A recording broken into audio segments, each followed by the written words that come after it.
Hi, welcome to the channel. Welcome back if you're a current subscriber. Today I wanted to do a body language analysis on Gypsy Rose's episode on the Dr. Phil show. So let's get into it. And I didn't want to have it, so I asked her, please tell the doctor I don't need this surgery. I've had it 20 times before. Why do we have to have it again? And she's like, there's nothing I could do about it. The doctor wants it. And so I became very numb to plan B.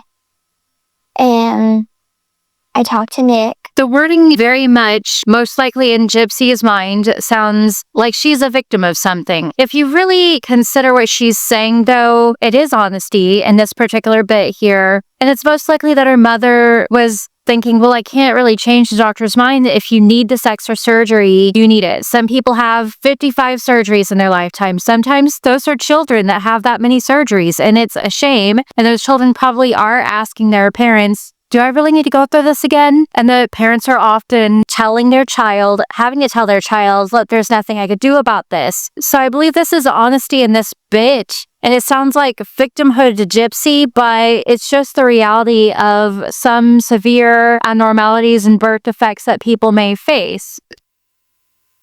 He had me talk to Victor, who initially was the one that was going to do the murder. And he was like, ask Victor, please.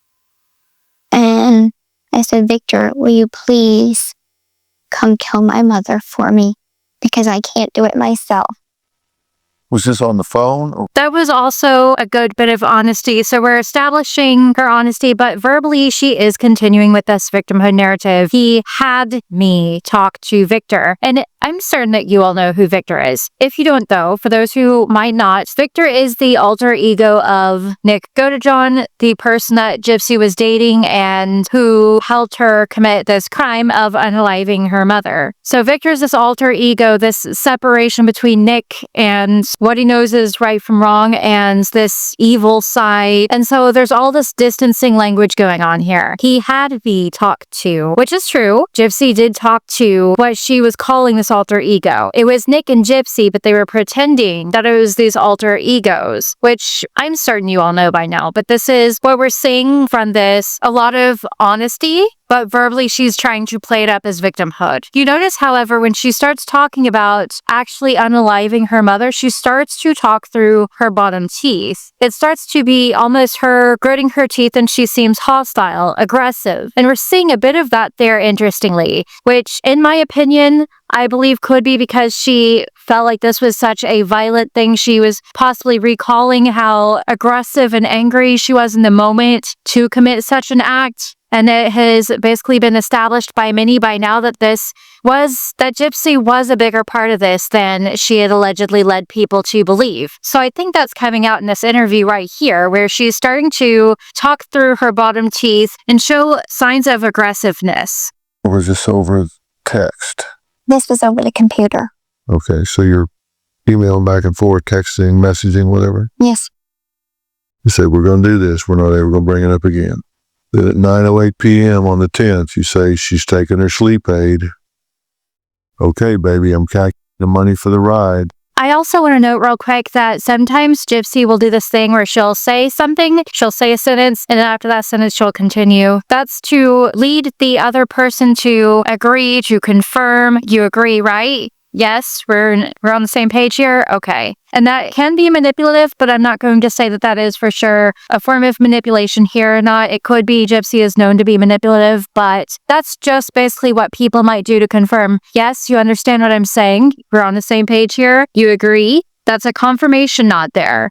And I told him, absolutely not. I am not okay with that. And he said, it's either Victor's way or the highway. Like, Victor won't do it if you don't agree. It's my terms. So I said, fine, use the knife, but you are not raping her. He's like, well, fine, I'll make you a deal. It's either rape her or rape you after. And I said, rape You're seeing her continue to talk through her bottom teeth, showing aggressiveness and hostility. This is perhaps to lead Dr. Phil to believe that Nick Godejohn as Victor was this aggressive, hostile, violent person. But then she continues that through her own words because it's really her and her recalling that feeling of being aggressive and hostile and how she feels towards her mother or felt towards her mother at the time. This is all my belief, my opinion, allegedly, just based on what I'm seeing. Then you see in this shot right here, this content, this disgust as she's talking about Nick and him allegedly wanting to do these things that are very aggressive, very violent, very terrible, again, leading Dr. Phil to believe that he is this violent, awful person, and she's in disgust, when the reality, based on what we know now, based on messages and things that have been leaked by now, Gypsy wasn't a victim of this sort of thing, and she's using these violent, extreme, aggressive words because she wants to really play up how terrible Nick is and how terrible Nick is viewed, and how allegedly she went from she asked Nick to do these things to she didn't really mean it, but now he's doing it and he's Victor and Victor's a terrible person. Again, this distancing between Nick Godejohn and his alter ego, it's his way or the highway, and so Gypsy had to basically submit to that and she had no control over the situation. And so after that, he took his Greyhound bus from Wisconsin to Missouri. He stayed at the local hotel. I also want to add in there the blink rate. When she starts to talk about the violent acts from Nick Godejohn, her blink rate stops because she's focused on Dr. Phil's reaction to things, and that's typically what happens. Normally your blink rate will completely reduce when you're focused, perhaps when you're being deceptive, and she's just focused on, this is an extreme thing I'm saying, and I need to know how you feel about it, because I need to know if I'm toning it down or amping it up here. And then her blink rate returns when she starts to talk about Nick getting on this bus. What she doesn't know is she paid for all of this, but according to leaked text messages, she paid for all of this, and prepared all of this, but she talks about this lesser violent part of this crime, and her blink rate returns a bit to normal. And I handed him the knife, and he said, "Get your ass in the bathroom now." And I went in the bathroom, closed the door behind me, and kind of got down in a kneeling position and put my hands over my ears so I couldn't hear anything. But I did hear stuff.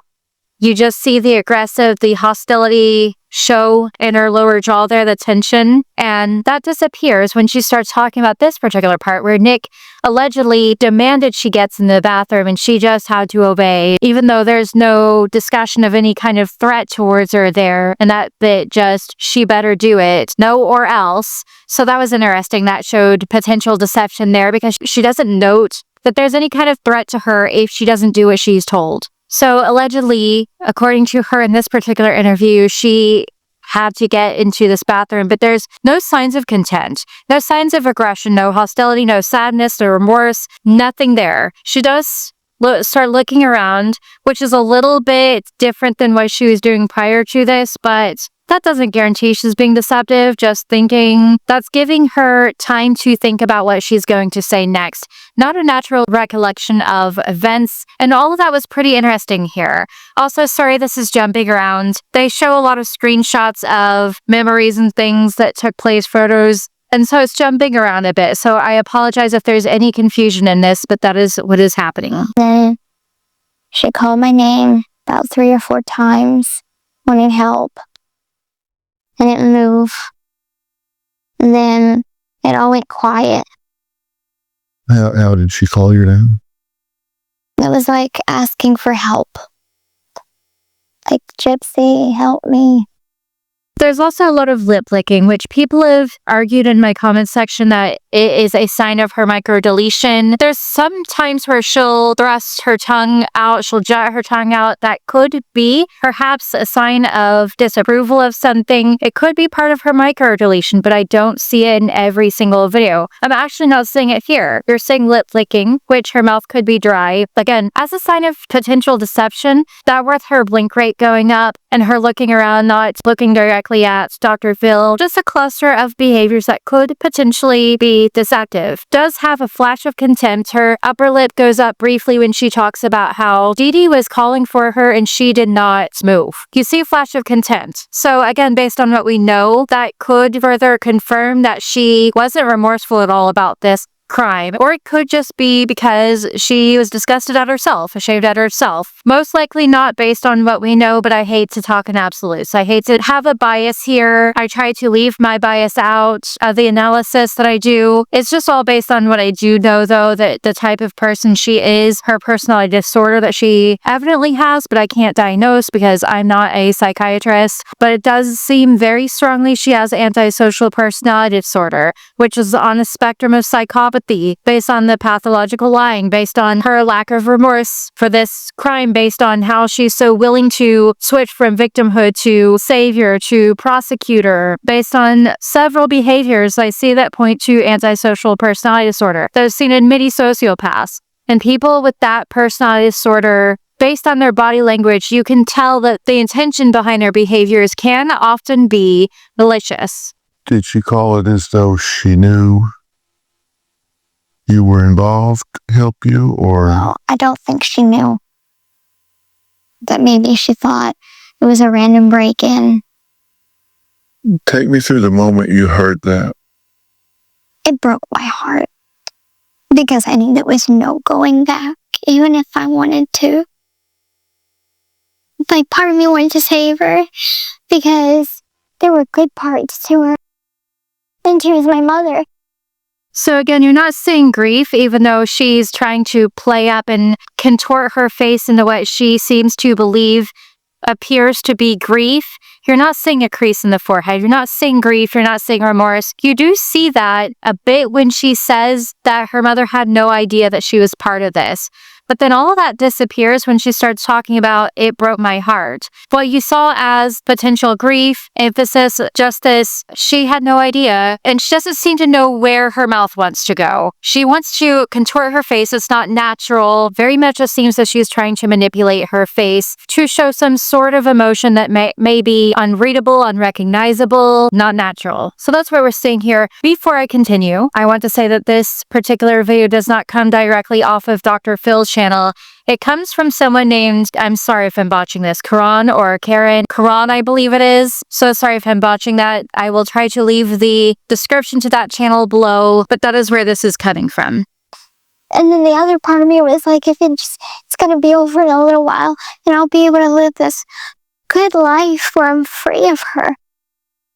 But moments before, you had just let the murderer in the door and handed him rubber gloves and a knife. Mm-hmm. And your good life was going to be with this man that murdered your mother. Yes. Did you think about the fact that you were making a plan to live? So a lot going on right there. There's some eye blocking and some looking down.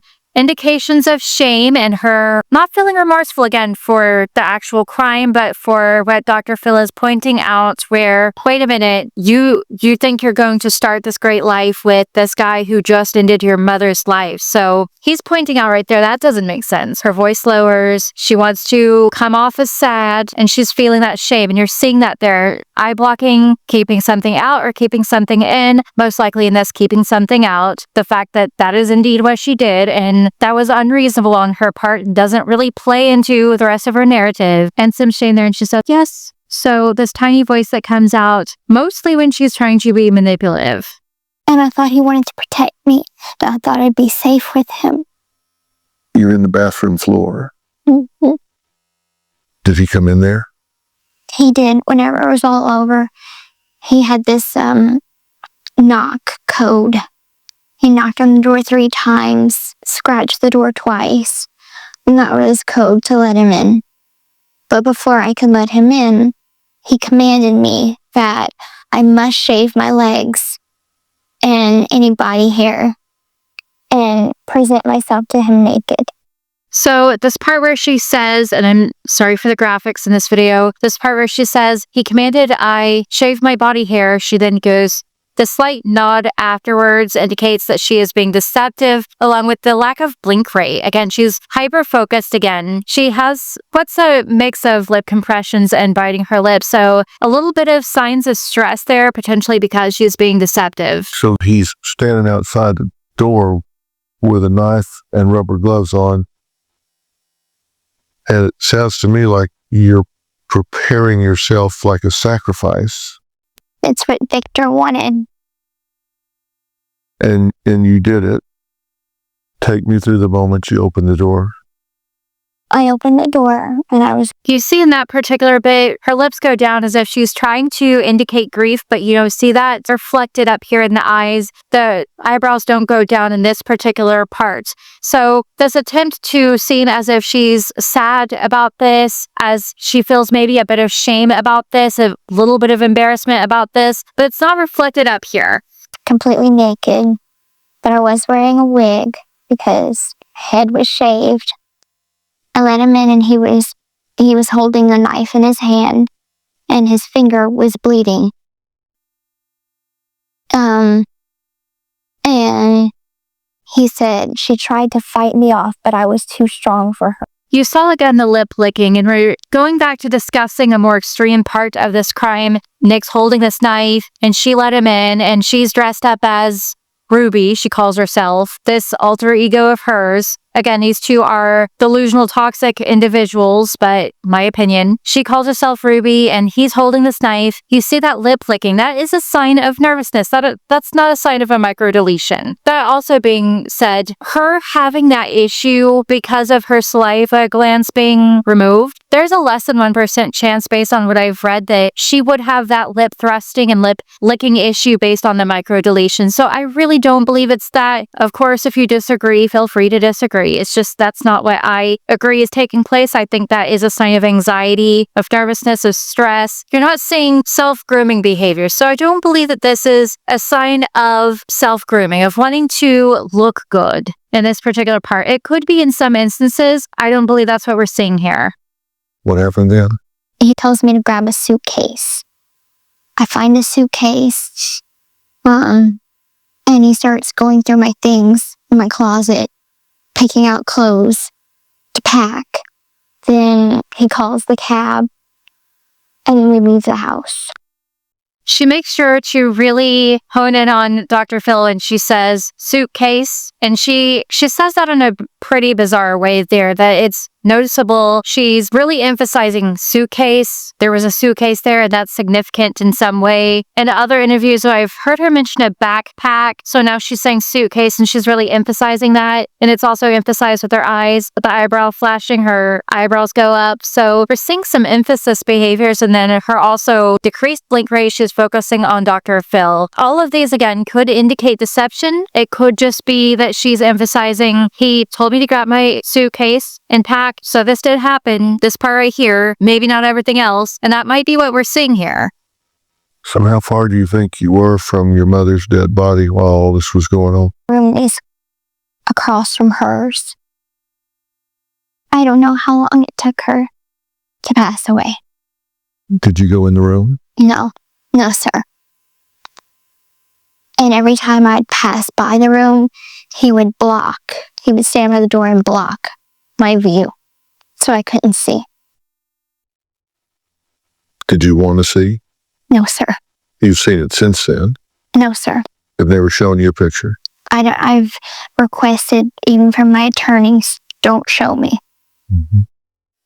Did it occur to you that he's gripping his... So again, we see her verbally expressing that she didn't want any part of this, that she was being forced and blocked, and victimhood. In her interrogation, Nick was this violent, evil person that was forcing her to clean this up. Now we're seeing her here, and she's telling Dr. Phil something different. She didn't want to see this, which again, verbally can indicate she is a victim and this was terrible. But if you really consider it, he's protecting her from not seeing something that she requested that her attorneys not show her in the first place. So she didn't want to see it in the first place, which this switch between victimhood and having this thing to overcome is pretty frequent in people who have antisocial personality disorder. Not always, not 100%, just based on what we're seeing here, that this is what I believe is taking place. So her being protected by Nick further, he's blocking this scene. She skips these parts here in this timeline, which is typical of deceptive people. She skips this part because why would she so willingly go?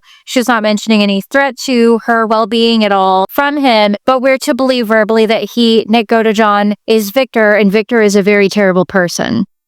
I know. I mean, we were stupid, and I can't say, oh, I wish we would have planned it out better or whatever. I just wish we wouldn't have done anything to begin with. I wish he would have just said, I will help you get out of your situation, but by means of... So the aggressive tension in her jaw and her talking from her lower mouth returns. Her eyes break contact from Dr. Phil. So she goes from focus to... You see lip compression, which is an expression of, it could be disbelief or doubt or disapproval of something. It indicates wanting to say more about a situation that you're not going to say in the moment for one reason or another. So that's what we're seeing there.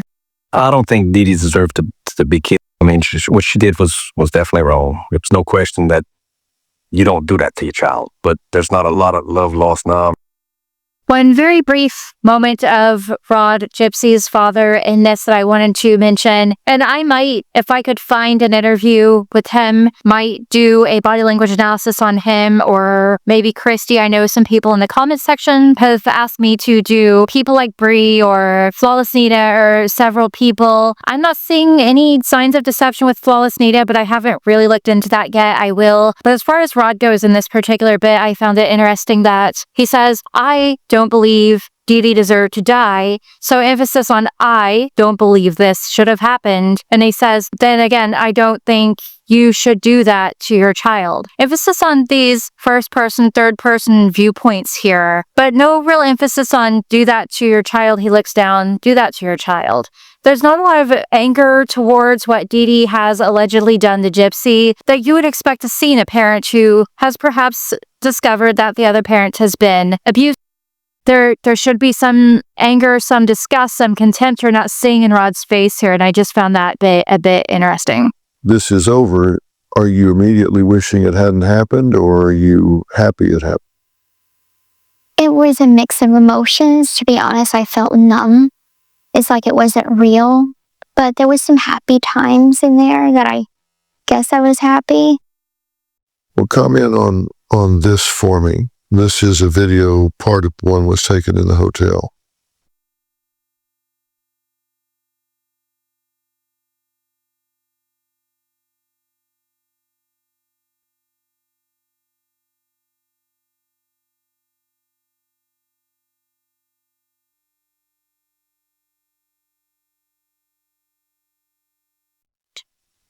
Her blink rate completely decreases in this. She looks down because, of course, she wants to lead viewers to believe she's ashamed, perhaps sad about this particular part. But she mentions she felt a bit happy. None of this really makes sense in her narrative of this being a guy who is violent, who ended her mom's life, and now she's stuck in a hotel room with him. It's someone who was very willing to go, which we do know based on text messages and such. But if you're just looking at the body language of this particular video, it's very apparent that she was very willing to go and happy that this had happened. There's no mention even or display even of grief, of remorse over the fact that this took place, even though Nick in his interrogation mentioned that he did feel some remorse. Again, you're not seeing it in this video, but he mentions that, and she interestingly does not mention that there was any grief, and you don't see that displayed in her face. No forehead creases, no eyebrows going down. She is looking down. An act of someone wanting you to believe they're sad. If you can imagine a child that had just been caught doing something wrong, and they perhaps would have continued doing that thing had they not been caught, they might look sad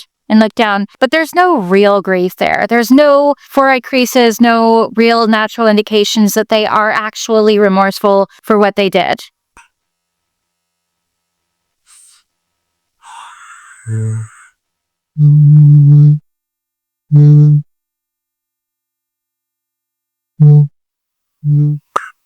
That's less than 24 hours after Now you see this mix of her biting her lip, lip compressions, and lip licking again. Not the microdeletion, not a sign of microdeletion. Now this isn't the tongue juts or thrusting of the tongue that people argue is part of her microdeletion, but you do see a lot of lip licking. And we aren't seeing the tongue thrusting or the tongue jutting. So again, if that were part of her microdeletion, I would expect to see that in here. That's not to be disagreeable with everybody. It's very possible that that is part of her microdeletion. I just personally do not think so. I do believe that that is just something that gives her some separate victimhood narrative of her own, something that people might feel they can't bring up and feel as if they're bullying her if they do bring it up. And so she can continue doing that. But that is a sign of deception along with everything else that she's doing. I wasn't myself. I had been taking narcotics such as Xanax, and like I was high. Very high. He was Also interesting how it takes her a really long pause to come up with this particular part. Really long pause, and suddenly you're seeing that hostility back. And she's saying, I wasn't myself. So she goes from, there was a bit of happiness, leading Dr. Phil to believe that, or wanting to lead Dr. Phil to believe that this was an escape, and she was happy she escaped. She wasn't glad that Nick did what he did, but at least she escaped. And this was a bad situation, she escaped, and she's happy about that. And then that turns into yet another victimhood narrative when Dr. Phil confronts her with her happiness, and you see that hostility come back, that tension. She's not happy that she's being confronted with this thing. It perhaps makes her angry, and she talks about how she was perhaps drugged up. She was on Xanax and other illegal substances, and you're not seeing what you should see there. If she were sad about that, if she had been forced to be on these substances, and she were on those substances, again, you would see the forehead creases, the shame, the doubt, the guilt, the something other than what we're seeing here, which seems to be rage. is a different persona now. Yes, he was. He was the loving boyfriend that is gonna make all my dreams come true. How do you feel about him now? I can't stand him. Because I went from one abuse to another. I wish he would have been more responsible. He was the first person I ever... She says all of this. Again, the rage is there in her jawline, the decreased blink rate there. You're seeing rage. You're not seeing what you should be seeing in this particular situation. There's no indication of sadness. There's no content. If this were an abuser, a really violent, awful guy, you might expect to see the content that you saw when she brought up Dee Dee Blanchard earlier. Now, that is someone that she had contempt for. She has rage for Nick and disgust for Dee Dee, and these are different things. And that's not to say that Dee Dee was an abuser, but that she had disgust for the one person she's claiming is abusive, but you're not seeing it here, and another person she's claiming that is abusive. And this constant victimhood narrative is, again, something that people who have antisocial personality disorder frequently do. They are frequent victims if it can absolve them from guilt, from shame, from any kind of accountability. told that I could walk. And yet I asked him a question.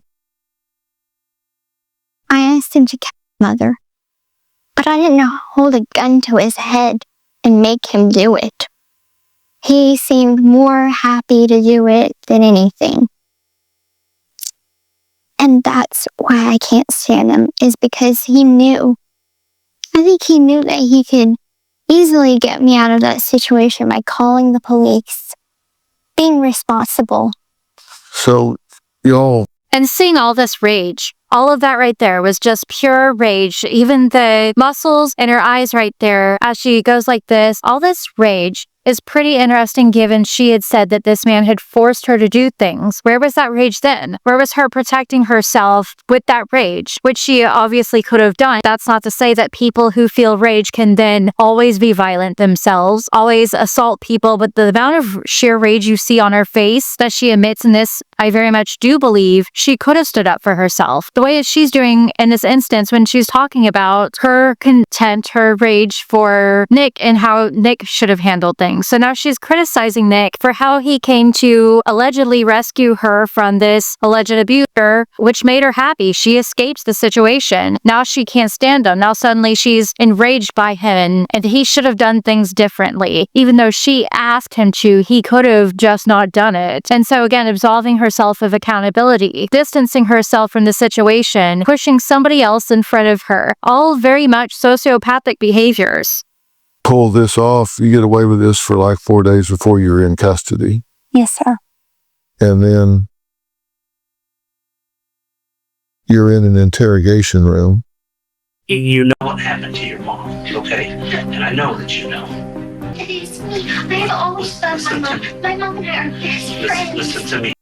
So you're seeing real sadness here. Again, not prior to this when it was brought up that her mother had been unalived by Nick. All of this we're seeing right here, the forehead creases, the eyes down, lip compressions, all of this you should have seen earlier in regards to the actual crime. Instead, you see it here when Dr. Phil is replaying her interrogation, specifically the part where she was crying. I believe that Gypsy is either thinking about, oh, I was crying there, cry. Oh, I should cry. Or she's feeling sorry for herself in this moment. And most likely, in my belief, in my opinion, allegedly, the latter.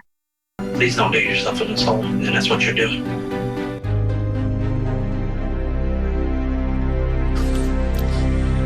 Tell me what you're thinking right now.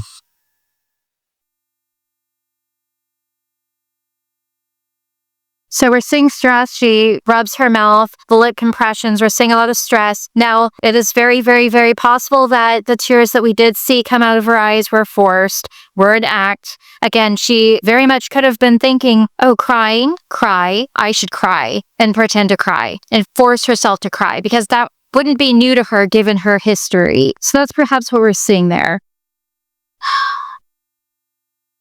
I wish I wouldn't have done any of that. It's hard to see pictures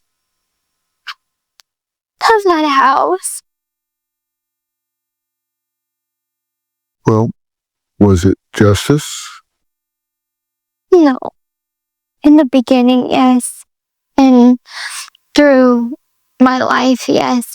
She taught me how to be a good liar. A very good liar without any conscience. And I'm changing that. I'm trying to be a good person now. I don't want to be like my mother.